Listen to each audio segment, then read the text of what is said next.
এই আর্টিকেলে চলেন আমরা কিছু কাজের জন্য ডামি ইউজার তৈরি করে রাখি। সেটা হচ্ছে রাউট গেট, ধরেন এখানে ক্রিয়েট ফাংশন, এখানে আমরা কি করব, ইউজার, কোন ইউজার, এই যে অ্যাপ ইউজার, আমাদের মডেল তো তৈরি করা আছে, ফোর্স ক্রিয়েট, এইখানে আমরা ইউজার নেম পাসওয়ার্ড এগুলো দিয়ে দিই। আমাদের টেবিলের মধ্যে কী কী থাকে, যেখানে যদি দেখেন আপনি নেম, ইমেল আর password. So name John Doe, এরপর হচ্ছে ইমেল john@do.com, john@do.com, আর সবশেষে হচ্ছে পাসওয়ার্ড। এটা হচ্ছে আমরা হ্যাশ করে রাখবো, হ্যাশ।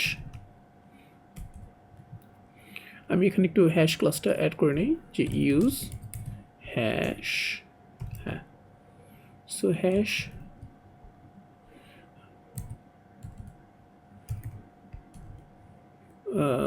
মেক, হ্যাঁ, এখানে আমরা ধরেন আপাতত জাস্ট একটা নর্মাল পাসওয়ার্ড দিয়ে দিই, হ্যাঁ, ABCD 1 2 3 4, একদম একদম সিম্পল। বাট আপনারা কখনোই পাসওয়ার্ড এত সিম্পল রাখবেন না, সেটা আপনারা জানেন অলরেডি, রাইট? আচ্ছা, এখানে আমরা আরেকটা ইউজার তৈরি করি, যে জেন্ডো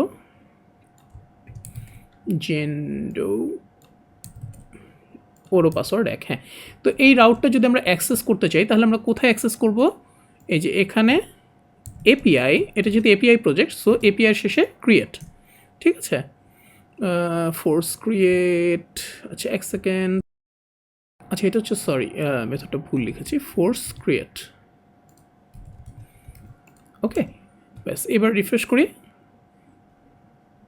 অ্যাক্সেস ডিনাইড ফর,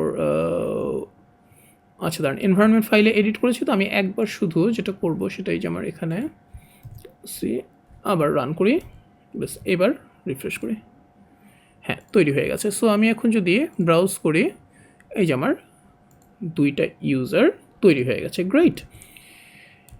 তো এরপরে যেটা আমরা করব সেটা হচ্ছে যে আর্টিকেলস টেবিলে কিছু স্যাম্পল আর্টিকেল আমি আগে থেকে রেডি করে রাখবো, সেই আর্টিকেলগুলো কীভাবে অ্যাক্সেস করতে হয় সেটা আমরা দেখব।